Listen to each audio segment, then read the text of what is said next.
আসসালামু আলাইকুম রহমতুল্লাহি ওবারাকাতুহ।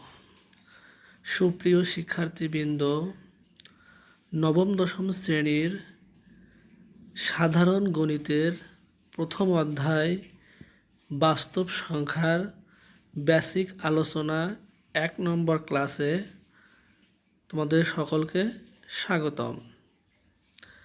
এখানে বাস্তব সংখ্যার কিছু বেসিক বিষয়ে আলোচনা করা হলো। 1 নম্বরে দেওয়া আছে স্বাভাবিক সংখ্যা অথবা ধনাত্মক অখণ্ড সংখ্যা কাকে বলে।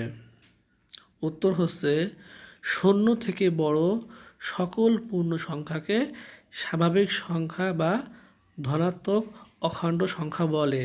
অর্থাৎ 0 থেকে বড় যে সকল সংখ্যা আছে, যেগুলো পূর্ণ সংখ্যা, সেগুলো সবই হচ্ছে স্বাভাবিক সংখ্যা।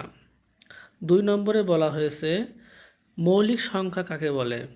উত্তর, যে সকল সংখ্যার এক ও ওই সংখ্যা ছাড়া অপর কোনো গুণনীয়ক থাকে না তাকে মৌলিক সংখ্যা বলে। অর্থাৎ এক এবং ওই সংখ্যা ছাড়া অন্য কোনো গুণনীয়ক থাকে না, তাকে বলা হয়েছে মৌলিক সংখ্যা। 1 থেকে 100 পর্যন্ত মৌলিক সংখ্যা আছে 25টি। এটা আমাদের এমসিকিউ পরীক্ষায় এসে থাকে। 1 থেকে 100 পর্যন্ত মৌলিক সংখ্যা মুখস্থ রাখার সহজ টেকনিক হচ্ছে 44, 22, 322, 321। এই সংখ্যাটি মনে রাখলে 1 থেকে 100 পর্যন্ত কয়টি মৌলিক সংখ্যা আছে সহজেই বের করা যাবে। যাই হোক, নিচে একটা চার্ট দেওয়া আছে যেখানে বলা হচ্ছে যে 1 থেকে 10 পর্যন্ত মৌলিক সংখ্যা আছে 4টি, 2, 3, 5, 7। 11 থেকে 20 পর্যন্ত মৌলিক সংখ্যা আছে 4টি, 11, 13, 17, 19। 21 থেকে 30 পর্যন্ত মৌলিক সংখ্যা আছে 2টি, 23, 29। 31 থেকে 40 পর্যন্ত মৌলিক সংখ্যা আছে 2টি, 31, 37। 41 থেকে 50 পর্যন্ত মৌলিক সংখ্যা আছে 3টি, 41, 43, 47। 51 থেকে 60 পর্যন্ত মৌলিক সংখ্যা আছে 2টি, 53, 59। 61 থেকে 70 পর্যন্ত মৌলিক সংখ্যা আছে 2টি, 61, 67। 71 থেকে 80 পর্যন্ত মৌলিক সংখ্যা আছে 3টি, 71, 73, 79। 81 থেকে 90 পর্যন্ত মৌলিক সংখ্যা আছে 2টি, 83, 89। 91 থেকে 100 পর্যন্ত মৌলিক সংখ্যা আছে 1টি, 97।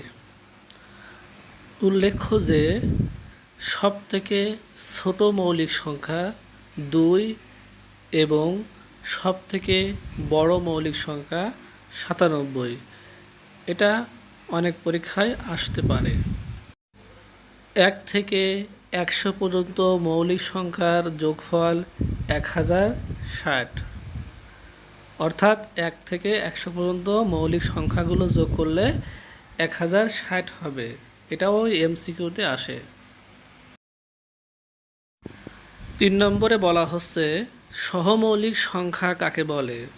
উত্তর, 2টি স্বাভাবিক সংখ্যার গসাগু 1 হলে এদেরকে পরস্পরের সহমৌলিক সংখ্যা বলে। অর্থাৎ 2টি সংখ্যা গসাগু নির্ণয় করলে যদি গসাগু 1 হয় তাহলে তা হচ্ছে সহমৌলিক সংখ্যা।